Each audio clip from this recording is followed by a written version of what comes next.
Okay, I guess we're going to get started. Welcome, everyone. Stonewall 50 years ago today. Let's have a hand to that.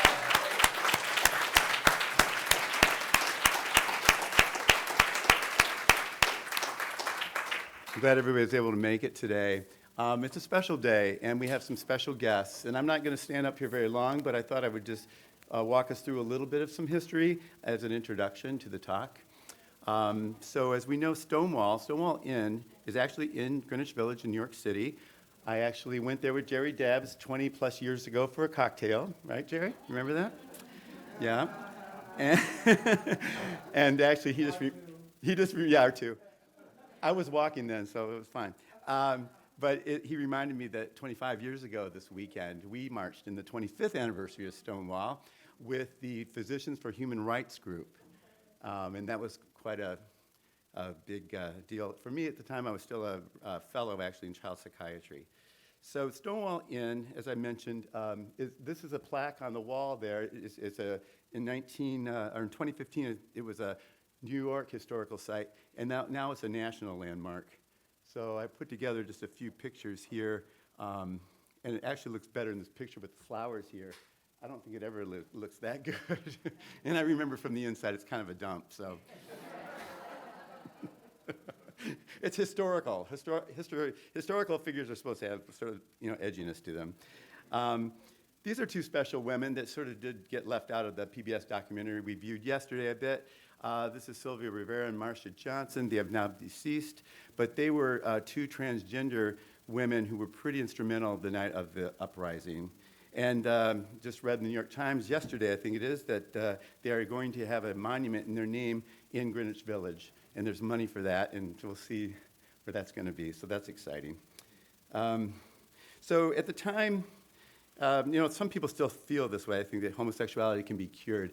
But remember in 1969, and Jerry can tell you more about that when he speaks, it was a crime. It was a crime to display any kind of women's clothing. I think you could not have more than 3 articles of women's clothing, or you'd be arrested. You could not display affection publicly, or you'd be arrested. There were lots of restrictions then for gay and lesbian and transgender people. This is the day after June 29th of 1969, one article, a small article about the raids and the uprising that 3 cops were hurt. Here's some pictures. I'm just going to jump right through these. Gay Liberation Front was one of the first groups that identified themselves a year after Stonewall, and it's actually the anniversary of the first uprising. First year after the uprising is the official start of gay pride parades. And here's some extra photos here. I like this. This is in the film yesterday, the homo nest raided and the queen bees are stinging mad. That was I thought that was a really interesting headline. And this is from the 1970 Gay Liberation Day, Christopher Street, and I believe it still starts in Greenwich Village and ends in Central Park. I think it's the same route it's done for 49 years. What's that? It goes the reverse way. Oh, it's reverse. Okay. Do they back up all the way? Is that how it works? That would. Sorry, bad pun. No unconscious drives there, nothing. Okay, so in 1981, we started to see the first initial cases of HIV, AIDS. It was called lots of other names at the time. And this is where we started seeing some of the cancers develop in New York and Los Angeles. And then the 80s brought in this whole trying to bring public awareness to the AIDS crisis, and it took the Reagan administration many years to fund treatments and research for HIV. And that silence equals death. It was part of the ACT UP protest group that started. And these are different sort of demonstrations I'll show you here. The quilt, I don't know if anybody remembers the quilt. The quilt started for families and friends of those that were lost to AIDS. They made quilts for each person. And it grew and grew and grew and grew. And I know that in San Francisco on Market Street, they had rented this huge building just to store it. And they had to fold it, and it took up a whole, like a warehouse. They'd put it out in pieces on the lawn in after a march in Washington, and that's one of the displays there. And you and I attended. That you and I attended that march, that's right, yep. Thanks for the recall there, Jerry. Your memory's a lot better than mine. So I always like this. You've probably seen this as a Keith Haring painting. I thought that was really a nice, colorful piece to add. And two things that affected me in my life, since I work with youth, Matthew Shepard, he was put on this fence and basically beaten to death and died a week later of internal injuries, head trauma. There's been a lot written about him, and his story has been made into a play called the Laramie Project, and that was a few years after his death, and then I think it's also made some revival in the recent past. And then this was at his funeral, these signs. So we still see that today in our administration and everywhere else, so it hasn't gone away. And then the murder of Gwen Araujo, a trans female, 17-year-old in the Bay Area, actually Stockton, California, about 65 miles east of San Francisco. And she was out with some boys and having fun, and they decided that they couldn't handle it. They finally found out she was transgender, and then they beat her to death. And that was another tragedy. Not to end on a sour note here, but I just want to be aware that things like this still happen out there. So we've come a long way with gay rights and LGBT rights, but there's still a lot of work to do. Ellen DeGeneres made history in 1997. She came out on her show, Ellen, and this Time magazine publication actually happened a week before the episode aired. So Time beat the network to the punch on that. And so here we are, back to our panel. So happy you're all able to do this, really appreciate it. And I'm just gonna make a few introductory remarks about each of you, and then we'll get started. First, Nathan Ha. Nathan grew up in a suburb of Los Angeles, California, before attending Rice University in Houston, and then to Princeton University to earn a PhD in the history of science and gender studies.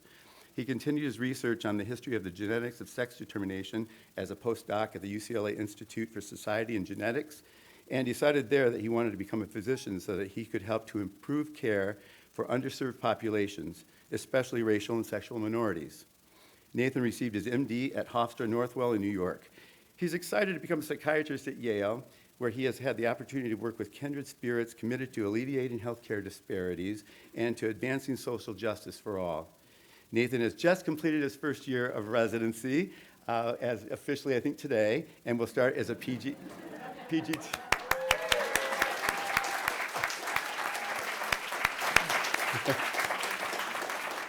And he will start as a second-year resident on Monday, July 1st.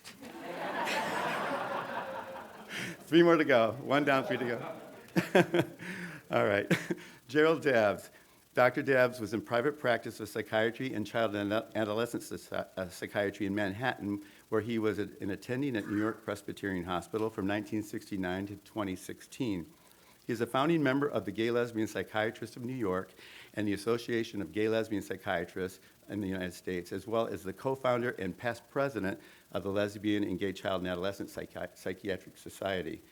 Dr. Dabbs is a past chairman of the Committee on Homosexual Issues in the American Academy of Child and Adolescent Psychiatry. He currently serves as an emeritus associate clinical professor of psychiatry at Yale Cornell Medicine. Jillian Santillano is a transgender woman.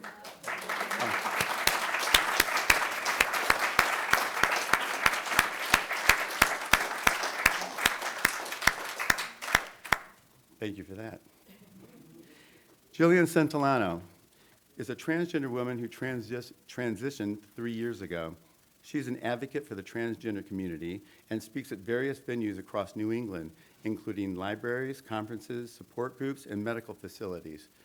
She is a GSA, which is a Gay Straight Alliance instructor for a high school in New Haven, and has organized a support group for transgender youth. Jill has returned to college for a master's degree in psychology to become a counselor for primarily trans youth and adults. She's recently completed her internship at our Yale gender program.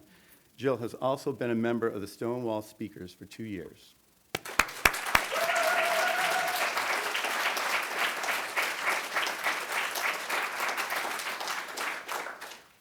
And finally, Sherelle Bellamy. Sherelle is an associate professor of Yale School of Medicine's Department of Psychiatry. Dr. Bellamy received her PhD in the Joint Program in Social Work and Social Psychology from the University of Michigan, and her MSW and BA from Rutgers University, followed by a postdoctoral fellowship at the Center for Mental Health and Criminal Justice Research at Rutgers University. In her capacity as Director of Peer Support Services and Research, she provides instruction on peer curricula development, co-design training, and training of peer supporters and supervisors. She has experience as a frontline service provider, community educator and organizer, community and academic researcher, and as a person with lived experience of trauma, mental illness, and addictions.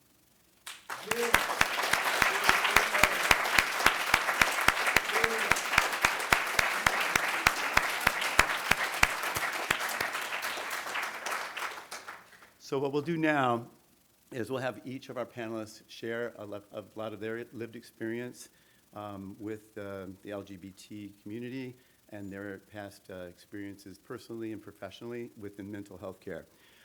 So we'll go ahead and start. Nathan, would you like to pick up the microphone? And oh, Jerry? Okay, yeah. Please switch over, that's fine.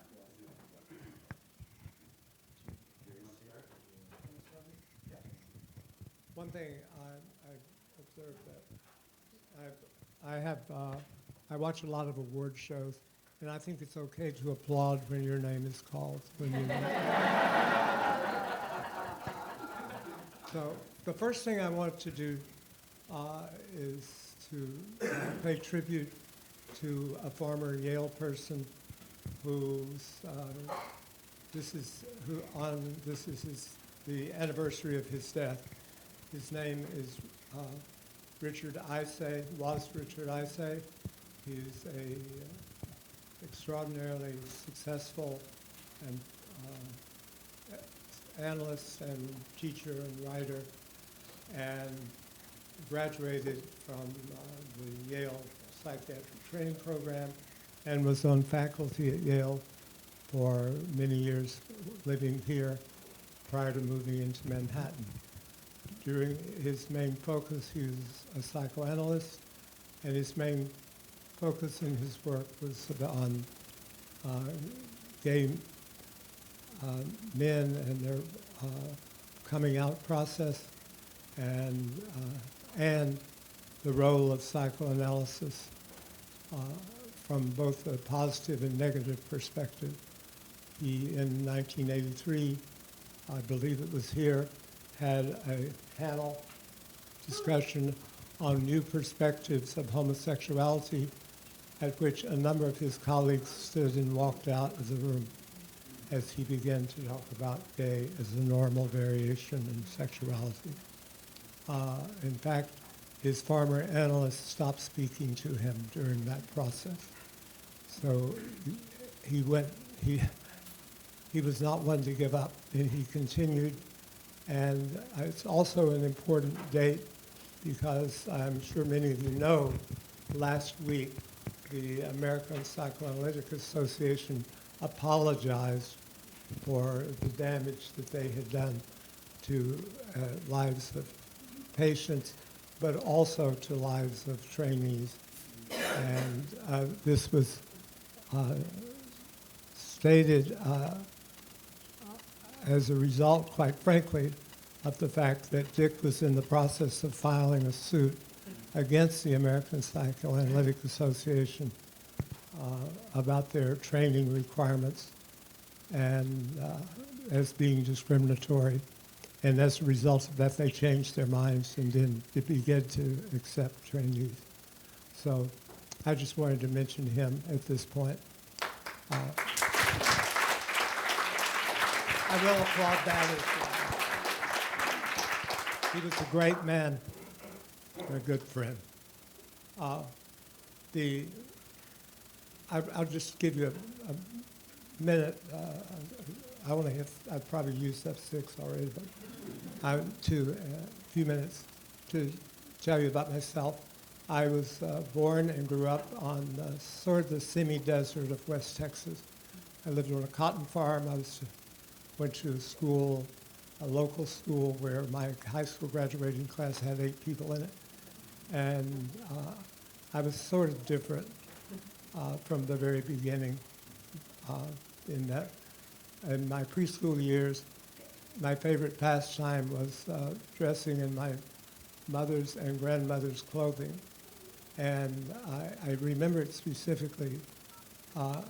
Interestingly, I stopped doing it as soon as I started elementary school. May I have your attention, please? We have completed the work on the spider alarm system, and we are back online.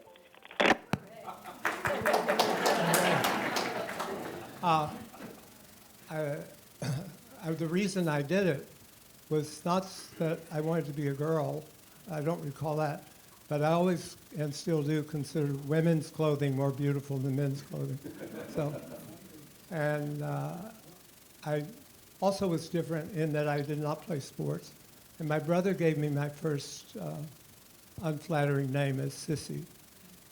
After that, and I'll move forward more quickly, when I was in high school, this was in the mid-'50s, and it was during the McCarthy era of paranoia, and I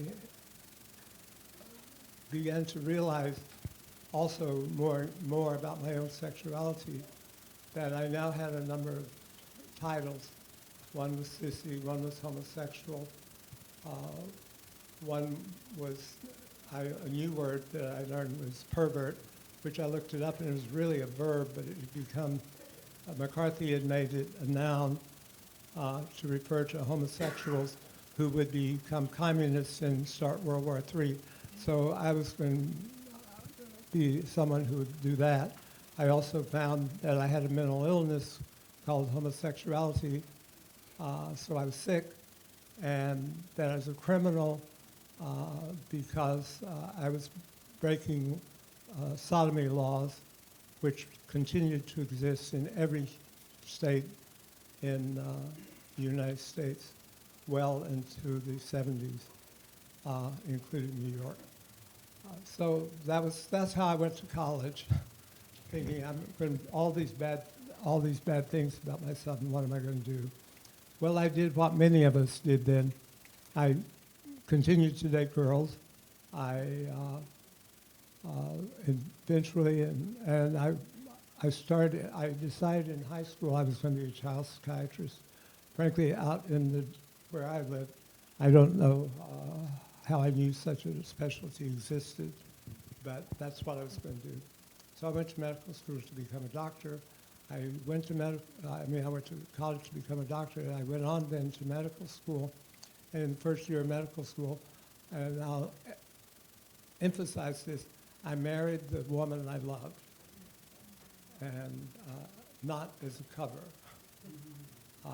But it was that which was expected of by others than of me.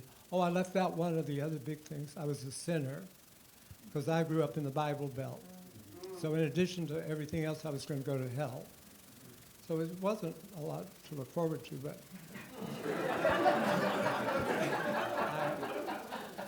my wife and I had a wonderful time, and I was, as we all know, training is a lot of work, so I was very, very busy. And after graduation, I went to an internship in Boston for a year. Then I returned to Dallas, where we lived, and I was living there. And I by then had 2 children, a boy and a girl. But I became increasingly aware of, as much as I loved my wife, that other part of me, the main inner part of me, was not going to go away. And I began to search for ways of dealing with that individually. I did seek the guidance of a psychiatrist who had been a good teacher, and his advice to me was that I go into psychoanalysis, which on a resident salary was at 3 times a week, private. Was kind of unrealistic, didn't happen. A week later, I met a young man who invited me to his house. I went to his house, and I saw a photograph on the dresser, And he said, oh, that's my husband. He's a psychiatrist. That was the person who had interviewed me and suggested psychoanalysis for me. So I then received a draft notice to report for duty in January 1966, which I did and was in a public health service position in Kentucky. And during that process, we went through a divorce, and it interrupted my training. I was just starting my child psychiatry training. So in that process, I had to decide where I was going. Now we get to the gist of the matter. And I went to my first APA meeting in Detroit in 1967. And at that meeting, I saw a man who presented on a study on Hieronymus Bosch as to whether or not he was psychotic, and it was Emery Hetrick from New York. And I was very impressed by him and liked him, and we became friends. And I had been offered a fellowship at Albert Einstein in New York, and I accepted that and came to New York in 1968, January 1968 at Albert Einstein, where I then completed my child fellowship training. I lived in the West Village, and I was about 3 or 4 blocks from my favorite bar, which was the Stonewall Inn. And on June 26th, I had spent the evening and into the early morning at the 27th at the Stonewall Inn. Fortunately, I was not there the following evening. I kind of regret it, really. Historically, it would have been cool to say I was there. But I almost always tell the truth. So I wasn't, but I did hear about it. I would say one of the things that, too, I think a major issue that is important for us to keep in mind is coming out, the issues about coming out, as well as the consequences. The consequences of having come out. I could have come out and not gone into the service. I could have also lost my medical license, and I certainly would have never been in training and never become a psychiatrist. And the same was true. I know a psychiatrist who was a fellow who was kicked out of his fellowship when it was discovered that he was homosexual. And so that these things happen, really bad things. And I did not go to the Stonewall. I was around when all of that was going on afterwards, and I don't know how do I know when my time is up? 3 minutes, it's fine. One of the things I think is important to talk about is where psychiatry fit into all of this, because it was not innocent, as you know.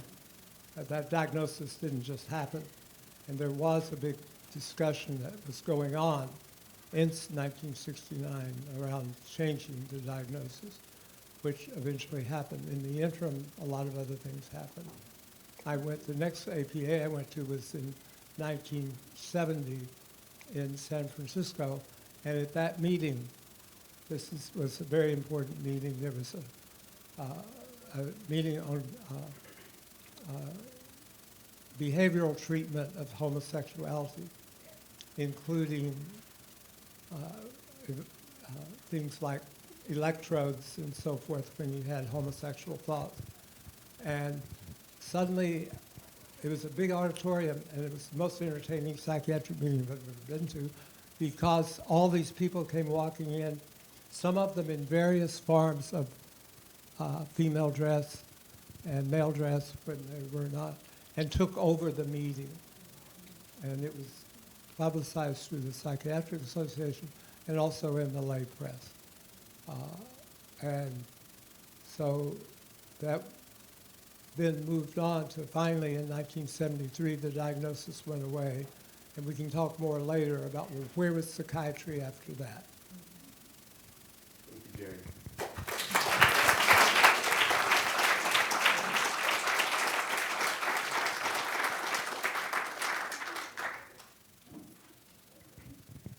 guess I'm up. Good morning, everyone. Is this on? Okay, that's it. First of all, I want to say it's really an honor. Thank you for asking me to be up here to talk today. The question I thought of is like what Stonewall means to me. And the words that come to mind are words like alive, living, and I say that because for me, I probably may not have been around here if they haven't fought for these rights. I think they gave me the freedom to be able to come out to my authentic self and be who I truly am. Because you have to be who you are, or you just won't be. For me, like Tim said before, I transitioned about three and a half years ago. And I knew from an early childhood, probably around the age of 5 or so, that I was female. And it was interesting because there was nothing I could really do about it. I didn't understand it. I was told I was a boy. So that's what I tried to do. I tried to live by society, parents, friends. I tried to live on the way they wanted me to. As I got older, when I started going through puberty, I had to watch myself take on secondary male characteristics. And this was terrifying because I was just watching this and there was nothing I could do. At this point, the word transgender really even wasn't a word yet. I thought I was the only one. There was no internet or anything back then. So all I did was basically push those feelings down, ignore them. But all that did was begin anxiety, depression. I isolated myself. I had hardly any friends. I was just I was talk about like I put myself in a survival mode. I just put myself in this bubble because it was just pretending every day. It was acting every day. And when your mind and body does not connect, it's very difficult.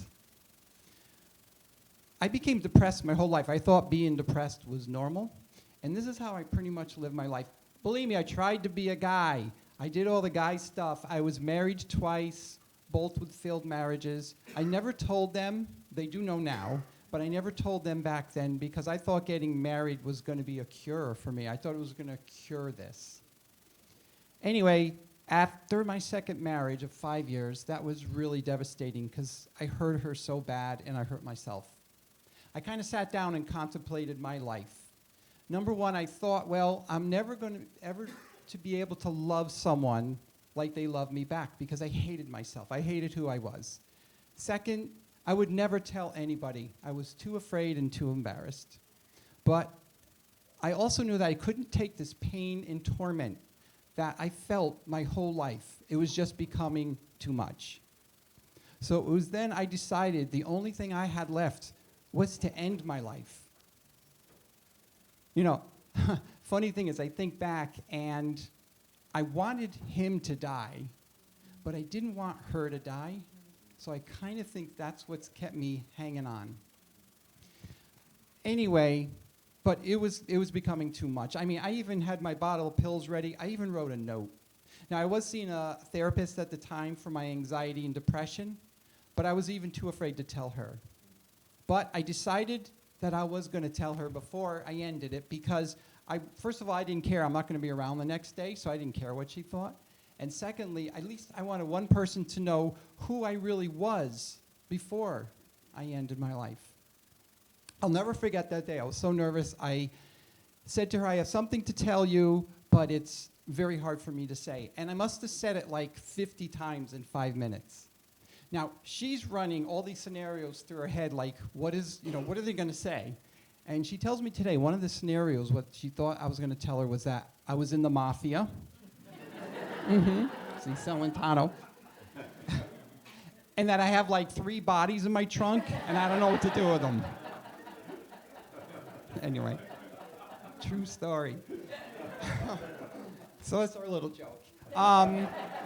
So anyway, I finally took the deepest breath of my life, and for the first time in 55 years, I said the words, I'm transgender. And I waited for her to laugh at me, to make fun of me, but of course she didn't. Instead, she looked at me, and she said that everything was going to be okay. And then she told me that I deserved to be happy. This was something I never, ever thought that I deserved. I gave my life no value whatsoever. But when she said it, boy, those words rang loud. So, with a lot of encouragement, she got me I went to a support group. And that probably saved my life, because I realized I wasn't alone. I realized they had jobs, and they were happy. They were transgender, and they were happy. And I knew I wanted that. So, I went home, I tore up that note, I threw those bottle of pills away, and that's when I decided I was going to begin my journey. I was not going to worry about society, friends. I'm going to be who I am. And it was an awakening. I mean, I went from being very dead inside to very alive. Yeah, it's a tough journey. I lost most of my friends, but the good thing is I've made new friends, true friends. And since my transition, it's like I said, I've woken up. I went back to school, yes, at 58. I'm writing papers and studying. That's fun. The end of the goal, the end of the game. But I'm driven because I want to be, a clinical social worker, especially for transgender youth. That's where my heart lies, and the transgender population. I'm interning. I don't know if anybody has been over to the Yale gender program on Long Wharf, but let me tell you, spend a day at the clinic. Everybody should. When you see these kids, they're strong. They're so strong, but they're going through tough times. Many of them have tried to commit suicide. Many of them cut. Many of them are on drugs, but many are doing well. The ones that are doing well is with the support. Anyway, it's amazing when I get to meet them. I'm the only transgender person in the transgender clinic. So hopefully that I know of that.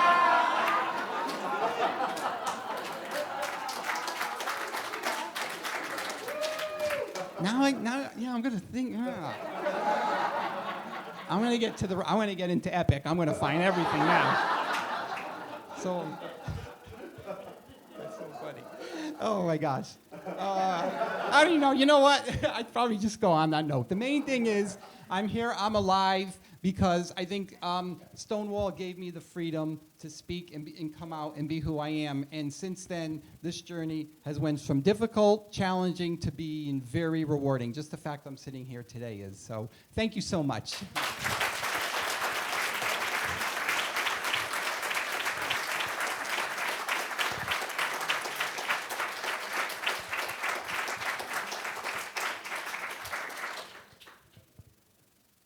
Good morning.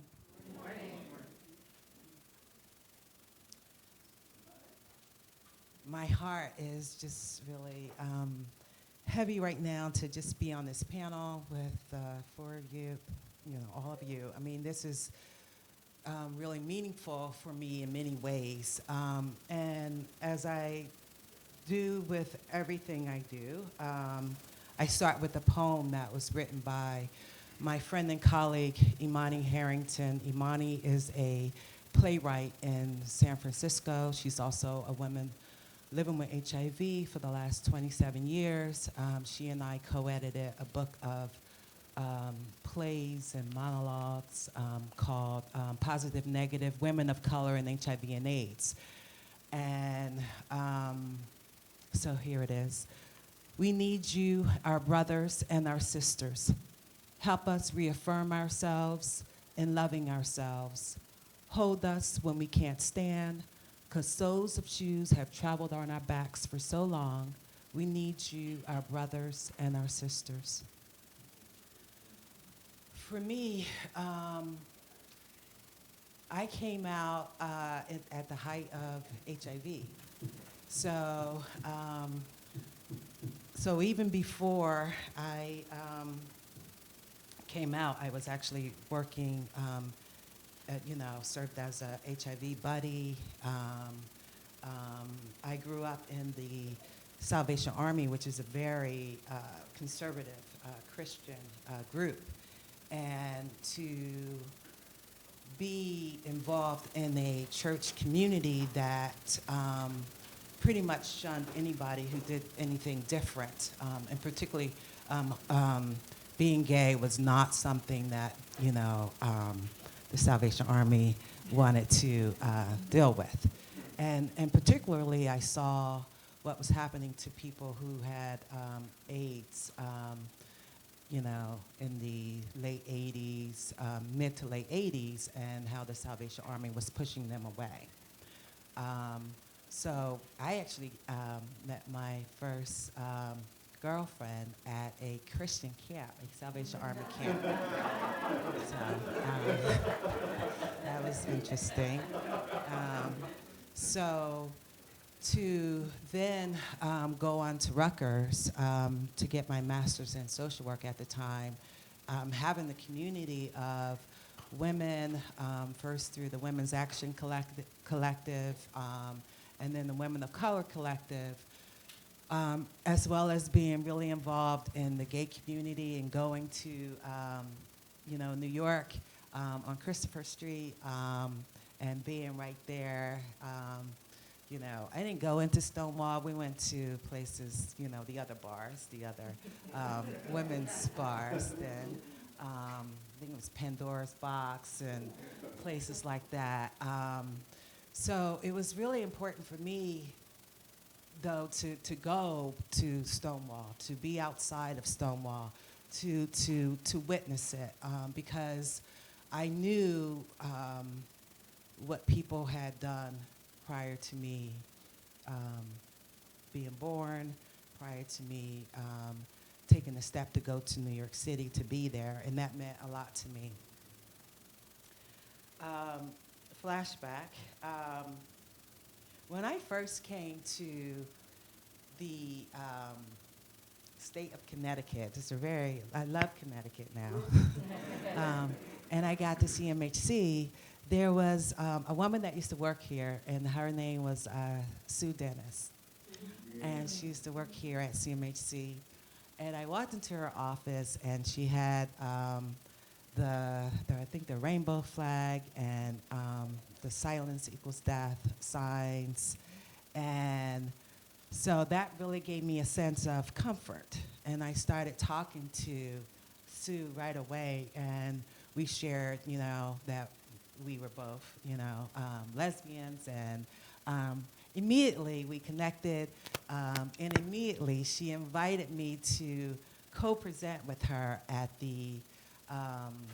for the Substance Abuse Fellows over at the VA.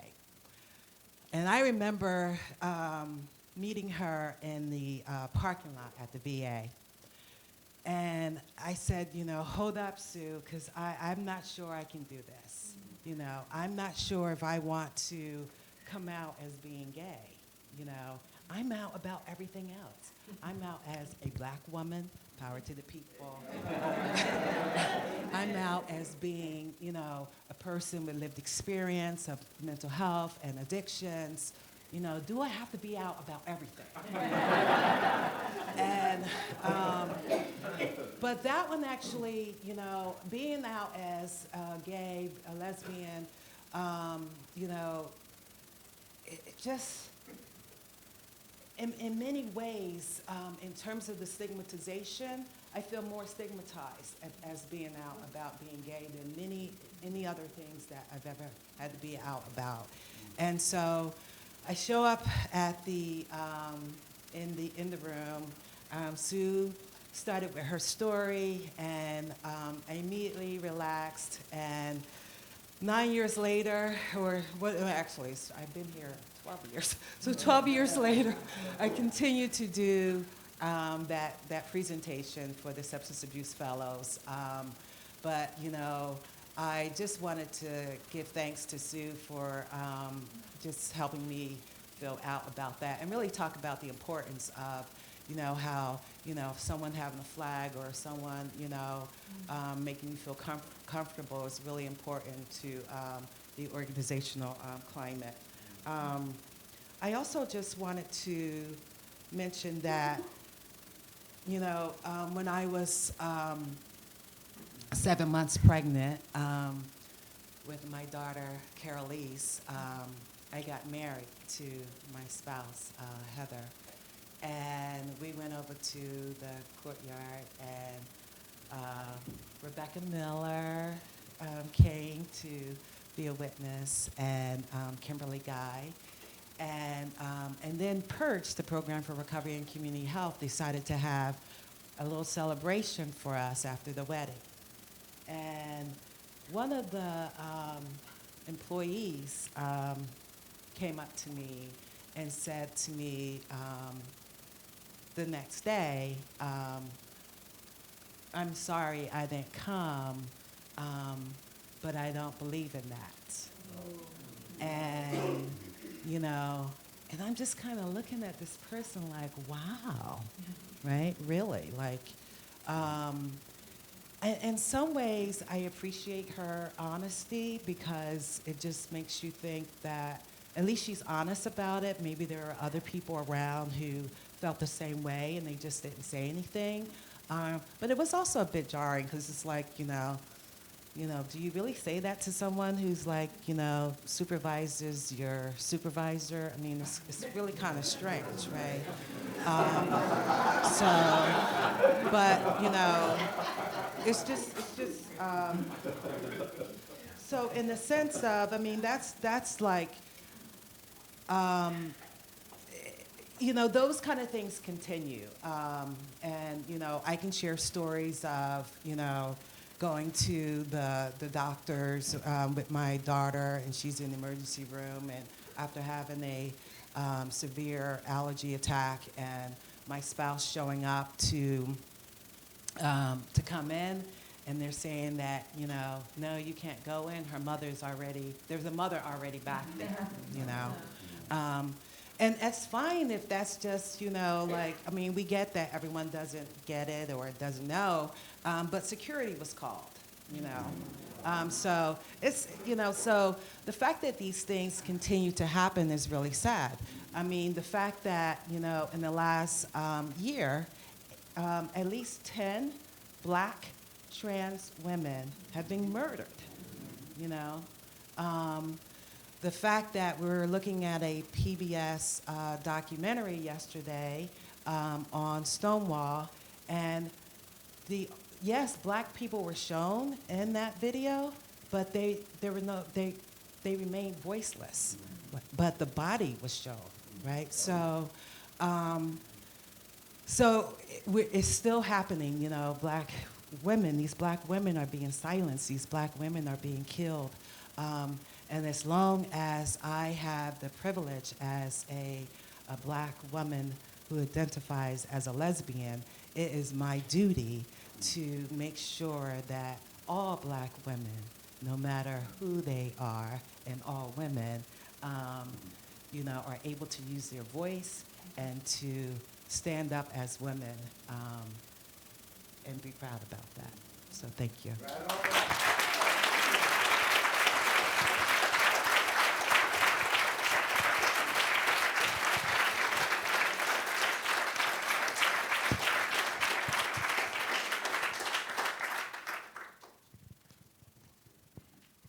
So hi, I'm very honored to be here. I'm very moved by all of your stories, and it feels like a great privilege for me to be here on the stage with you. So the question I think I'd like to, can you hear me? No. Here, is that better? Okay, all right, so I have to be real close. So the question I'd like to speak about today is why I chose to study history and what the history of Stonewall and the larger Lbgtq history means to me. So, you know, like most LGBTQ people, I was born into a straight family and not a gay one. And this led me to try to find my own origin story to figure out why I was different, why I was queer. So my parents were very loving, but they were immigrants who came from Vietnam, and they often said things that were hurtful about gay people. So I remember when at a discussion at the dinner table, my mom just kind of casually said, well, I think gay people are a birth defect. And my dad would used to say things like, well, you know, God created the world for Adam and Eve and Adam and Steve. not Adam and Steve. And I thought that was kind of weird, right? Because actually our family was Buddhist and not Christian. So I'm not sure where that came from.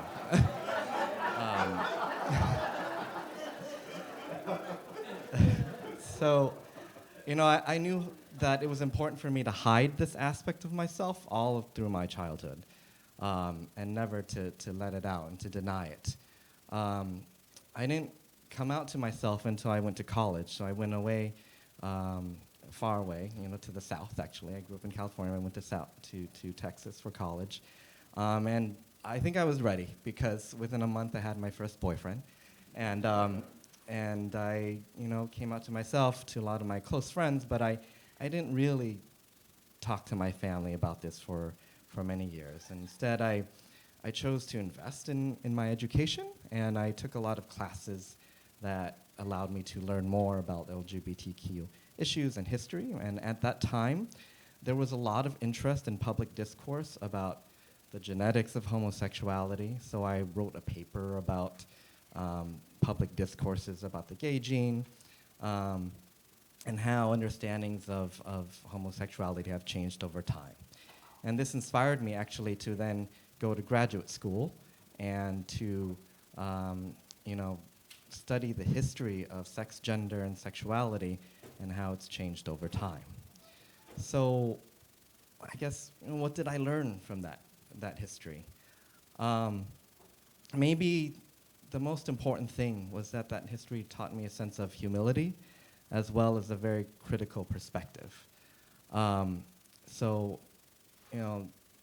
Gerald mentioned that it's important to remember that for much of the 20th century, science and medicine were actually used to pathologize LGBTQ people, and that many of us are in this room are psychiatrists or future psychiatrists, and that psychiatry actually participated in efforts to cure homosexuals and transsexuals with many methods that would be considered abusive today. Even when doctors and scientists try to use their expertise to advance the cause of social justice, their efforts sometimes backfired and were turned against themselves. So an example of this is that Magnus Hirschfeld was a German physician who founded the Institute for Sexual Science in the 19-teens and 20s, with the hope that a better scientific understanding of homosexuality would lead to political enlightenment. That, of course, did not happen. His institute was closed down, his books were burned by the Nazis, and then he was exiled to a different country.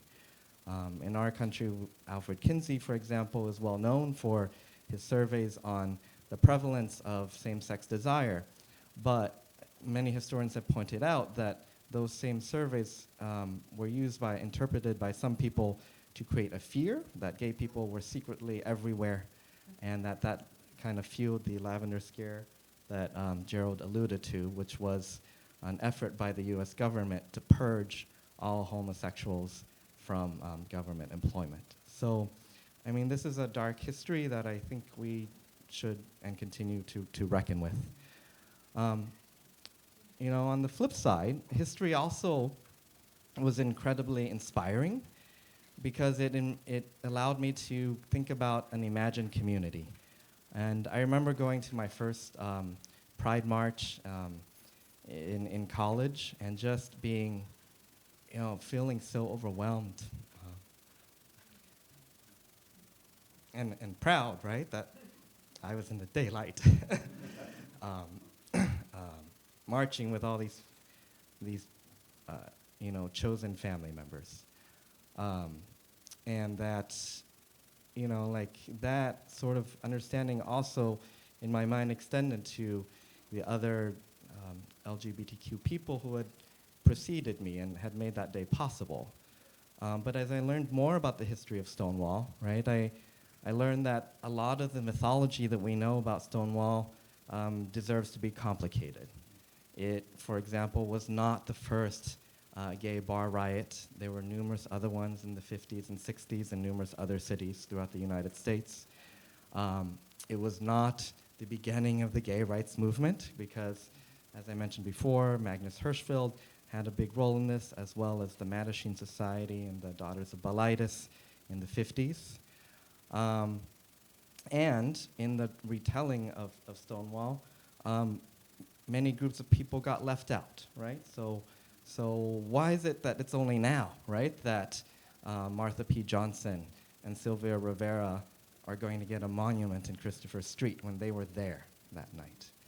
So that's a big part of it. And I've kind of reflected upon why Stonewall's important, and I think it's significant to us because the LGBT community made it significant after the fact, right, and continues to make it so. So that the first, Pride March happened in 1970, as we've talked about already. But, I think that the important thing to remember about Stonewall is it happened during the 1960s, during a period of incredible social ferment, right? And that there were activists involved in Stonewall that day who were also involved in the civil rights movement, in the Black Panther movement, in the women's movement, in the student protest movement, and in the anti-war movement. And that sort of coalition building proved to be incredibly fruitful and helpful in the borrowing of tactics from one another. So that there were later, an attitude of political confrontation proved to be productive, a tactics of theatricality, right?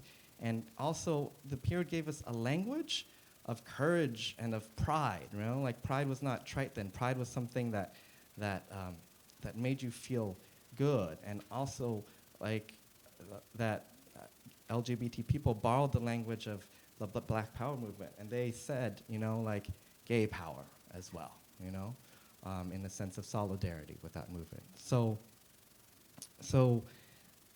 those, I think those are the reasons why there was such an interest in this period.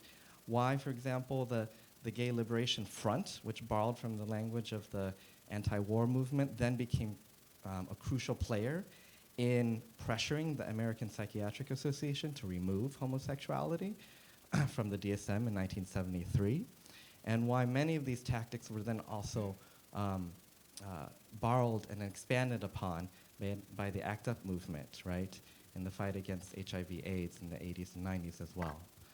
And so every year when we gather at this period of time to commemorate and honor and remember these people, I think it's also important to remember that they were some of the most vulnerable members of our community. It was people who were poor and homeless, people of color, and trans youth who were at the vanguard of that uprising and continue to bear some of the most unbearable burdens for us today. So I think the last thing that history has really taught me is that it's given me a sense of healing and also weapons to fight for social justice. And on a very personal level, I didn't come out to my family and to my dad like 10 years after I'd already come out to myself. And it was because I needed all that time to sort of process it for myself, to actually come to accept who I was. And also to learn this history so that on the night when I chose to tell my dad why his decision to vote for Proposition 8 in California, which nullified gay marriage for a while in the state of California, was so wrong, I thought about this history, and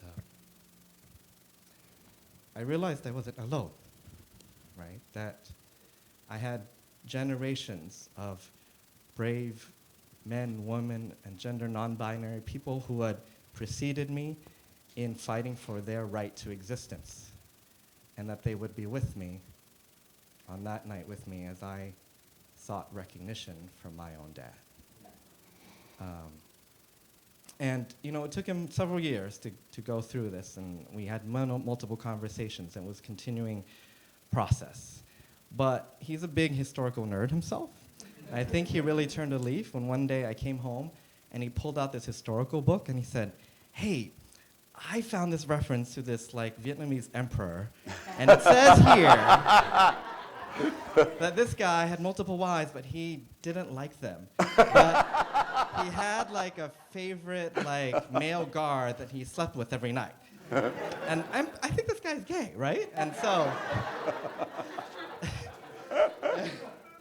and so this like identification of this gay Vietnamese historical figure, I think really helped him to understand me, but also helped me to kind of put together aspects of my identity that had been fragmented. The part that was gay and the part that was Vietnamese and American.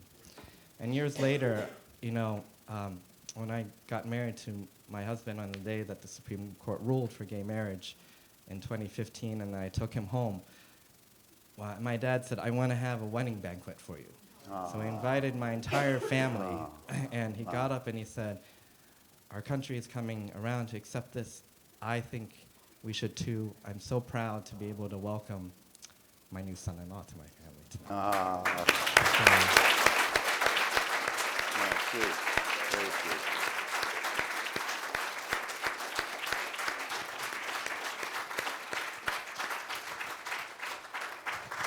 So I think that moment, though, was only possible, right, by all the people who came before us.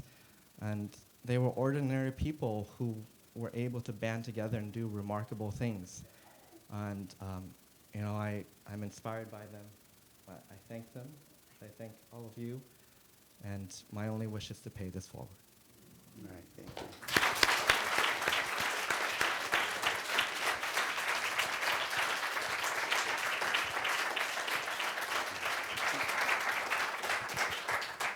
So our committee actually have put together some prepared questions, but while I'm asking a couple of these questions to our panel, we have a couple of runners that are running around with the 3x5 cards. I think you all had some when you came in. If you want to jot down questions while we're doing this, because we still have a few minutes, and I just want you to be able to have a chance to ask the panel questions. Okay? And before I forget, before everybody leaves, can the committee members stand up? Because I didn't have time to put a slide together. Everybody who planned this, thank you. Yes.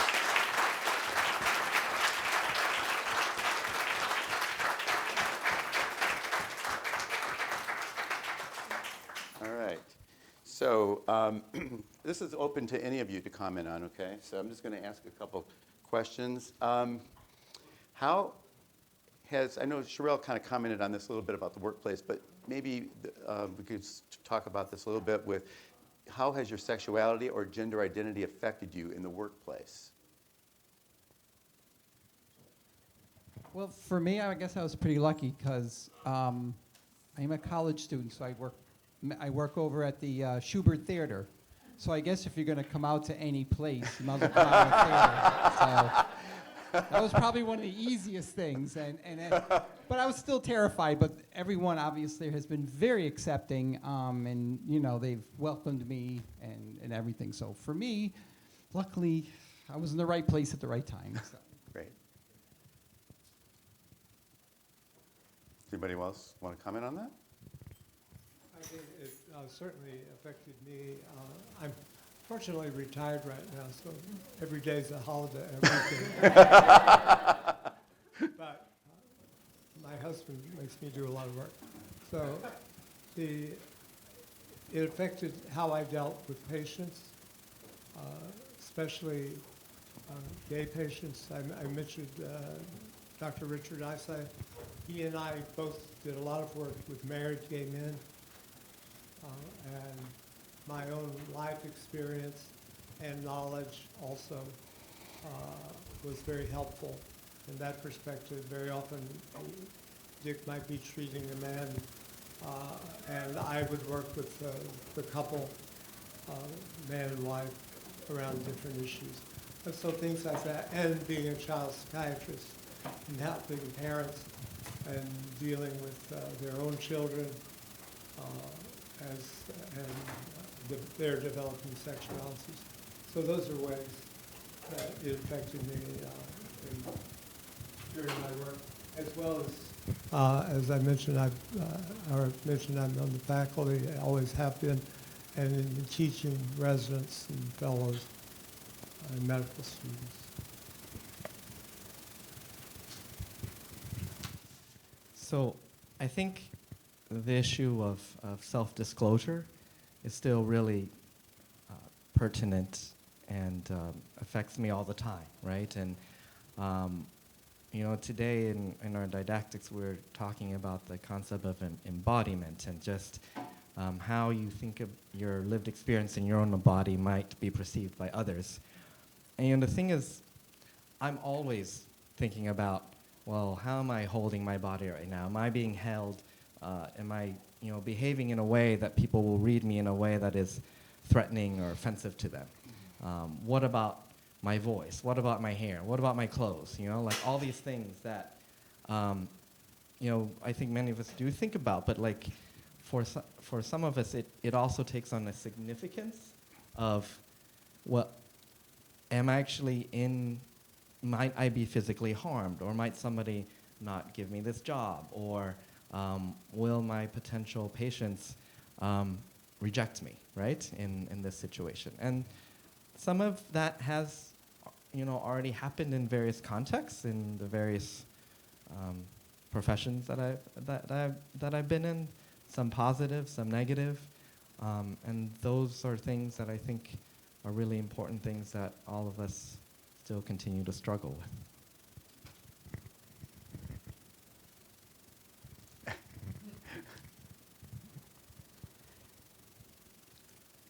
I didn't want to share this, but there was one other incident that was actually really sad. I held an umbrella over someone's head at a recovery picnic.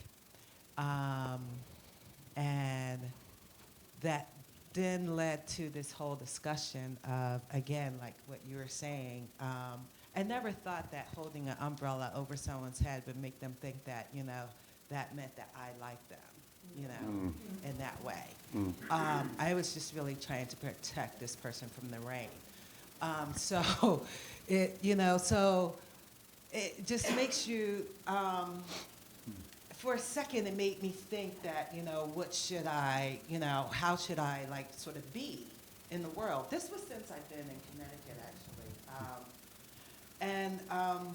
But I know that I can't continue to walk around afraid because I wouldn't be able to be who I am, right? So I'm still going to hold the umbrella up to, over the next person. And if that's where they are, that's where they are. But I can't let that stop me from just being who I am. I think one of the things that is very important, and at this point, since I'm older than anyone in this room, to say is that coming out is a lifelong process. It doesn't go away. And on August 5th, 2017, I got a new job, a new role. The judge of New York State Supreme Court judge, who was our official at our wedding, asked the two of us, well, what do I say at the end? How do I pronounce you? And I said, you pronounce us husband and husband. And so now I'm a husband. So far as I know, has little ups and downs, but it doesn't have any fantastically terrible events that are going to happen, like World War III or something like that. So far, it's been really good. But it's also when we first started, there was a national, I don't know, none of you know this, or you may know of it. There was a national coming out day back after Stonewall and so forth. And working with patients, we had to be very cautious about recognizing the need to come out, but also helping patients look at the possible consequences. Because as I said before, there were really some serious possible consequences back then. And if anything, our current status that's the part that's so much better. That for most people, the horrible consequences are not going to happen. But you still have to think about it. So. Yeah, I just wanted to, I was had a thought too about, so you were talking about aversion therapy back in the 1950s, 60s.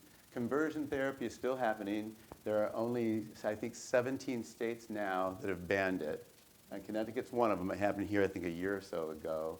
But there are, in a majority of states, there are therapists out there that are convincing our young people that being LGBT is sick and that they need to change. And if you ever had a chance to see, there was a movie last year called Boy Erased. It was about a kid who actually went to one of these kind of a right-wing fundamentalist Christian healing centers, and it was all about that. So I would kind of recommend that too. In the interest of time, I've got a couple other prepared questions, but maybe we can open this up as well to the audience. You don't need to write 3x5 card question down. We thought people wanted to be more discreet with their questions. But anybody have any questions, just raise your hand or stand up or send in a card.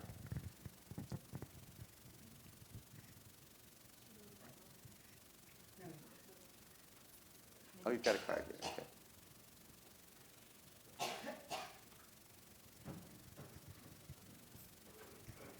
Hello, is this on? Hi, my name is Chidima. I'm a first-year psychiatry resident. This is actually a question from someone sitting next to me. His name was Richard, but he had to leave early, so he gave me the card and said, would you ask this question for me? Thank you. So I'm asking it for him, and it's pretty wordy, but I guess to kind of condense it down, it's for Dr. Bellamy, and he wanted to know basically what you perceived as being like the most, I guess, pressing cultural and racial barriers that you face, or that you think a lot of people face as LGBT people today, and what you think the most pressing changes need to be made. I guess it's kind of a broad question. I'm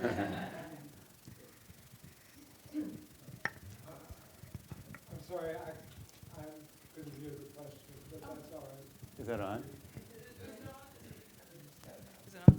Yeah. Okay, it's on. I guess to try and I'm trying to rephrase the question in a way because it's. But he wanted to know. It was for Dr. Bellamy, and Richard wanted to know what you felt are the most pressing racial and cultural barriers that you face as a gay person, and what you think should be done as far as change today. The most pressing changes that need to be made. Gotta love Richard. So I think a sense of community is really important, right? So, and particularly as it relates to faith-based communities. And I mentioned that I grew up, and I still identify as a very spiritual person. My mother is a reverend. And I work on a faith-based initiative called the Imani Breakthrough with Llano Jordan. So the church, faith-based approaches, spirituality is really important for all of us. And it's really my hope that, people are able to accept people and that they're able to attend worship and not feel as if they're being talked down about. And this happens, I could go to my mom's church and, all of a sudden the minister, what he's preaching about in the scripture has nothing at all to do with anything related to LGBT issues. And then all of a sudden, he makes very negative comments about being gay. And all you can do is just look around and want to run. And, as a mother who's there, with my 8-year-old daughter, and who I want to make sure that she's getting that spiritual nourishment from a community, it's very upsetting to have her in that kind of environment. So I, as a black woman, long for the day where people who identify as LGBTQ+ are able to attend worship centers and not feel like they are not wanted in those spaces.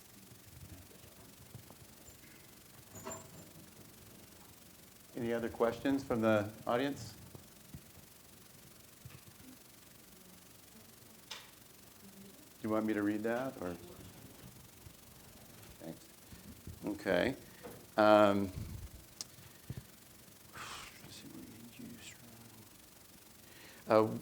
This is for the whole panel. So what made you sort of very strong, and how did you work through it? I think this is in the context of sort of coming to terms with yourself and maybe being out.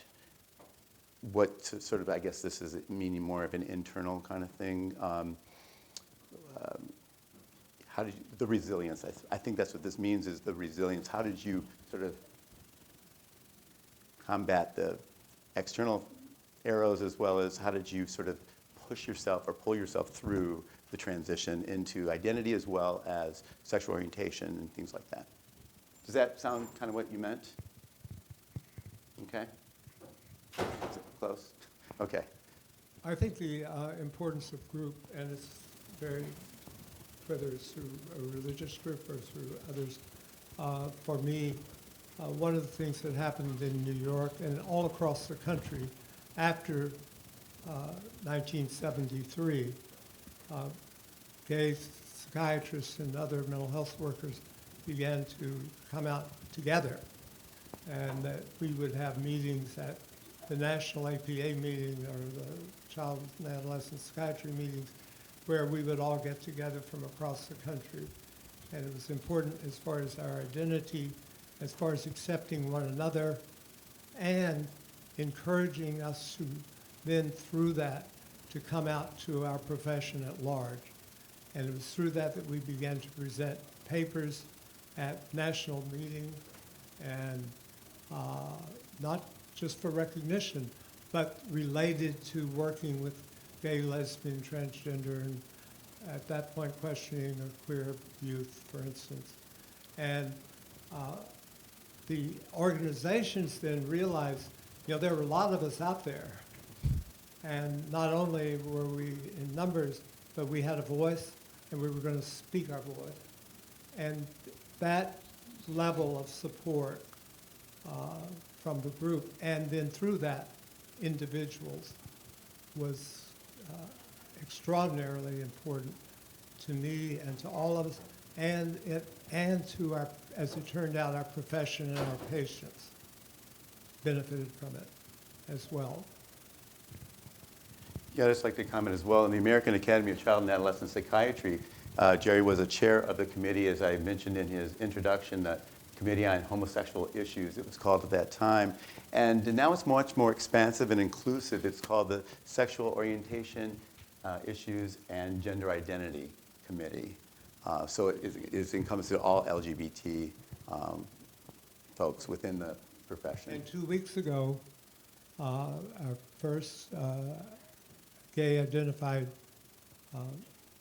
president was elected, or the American Academy of Child and Adolescent Psychiatry, Right. whose parents have come from a similar background as yours.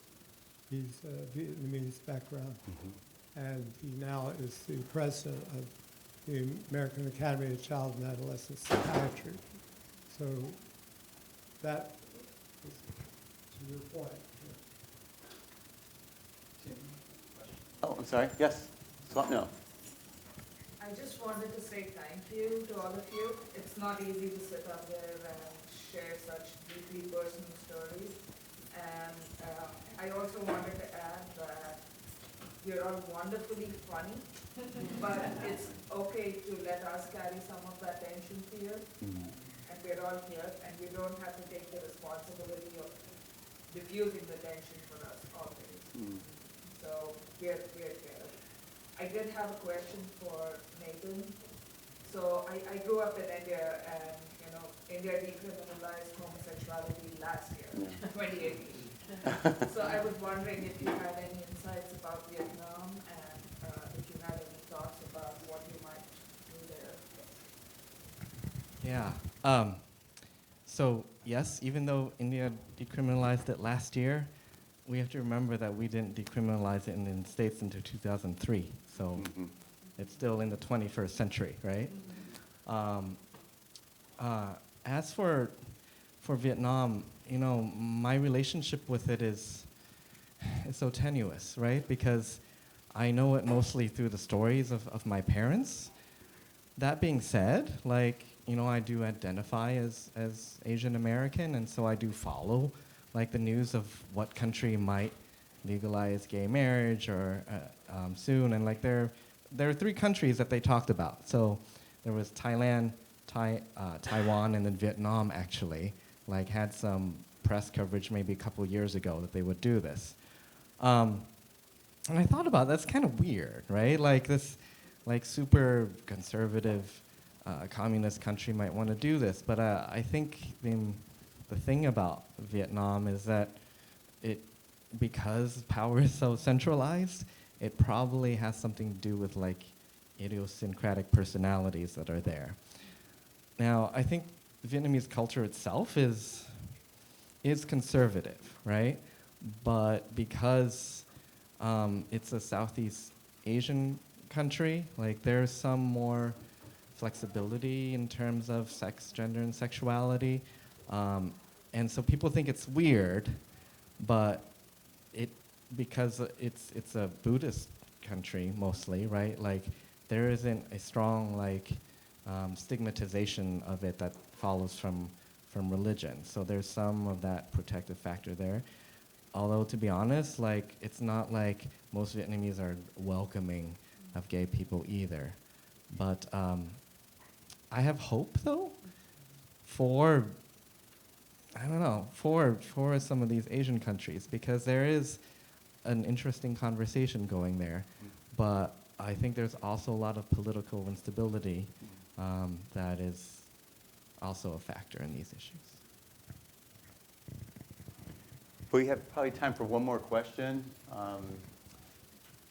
Anybody have one? Yes. Yes. This person has a question. Yes. And the question is, how can LGBT people feel safe? Okay, did everybody hear that? Feel safe. Okay, how can LGBT people feel safe? Is that right? Okay. Anyone want to comment on that? Could you repeat it? Oh, how does LGBT people, how do they feel safe? Meaning, how can they feel safe? I think just in everyday life, by being sort of out. Safety within the context of our support for one another, and whether all 4 of us have spoken about that too, that there are the recognition that there are many people, as Jill stated earlier, that you felt you were the only one. I was the only one also. I really was, but see, I mean, that's how we felt, and it was true. And that learning that we're not the only one. That's why I think that this is such an important day. 4 million people are in New York City, and that's an underestimate, today, saying how important this is to them and how it helps them feel safe. In the papers in the New York Times this week, there have been multiple quotes from people who came cross-country from other countries because it's so important for them to feel they're not alone. And that's how we feel safe. And I think that's what the government hears in those places eventually. By the way, Connecticut was one of the first states to repeal their sodomy laws, and back in '62. So that makes people feel safe if people listen. A small group can make a lot of noise, especially when you get 4 million people behind you. Okay, I think we'll wrap up now. Thanks everybody for attending.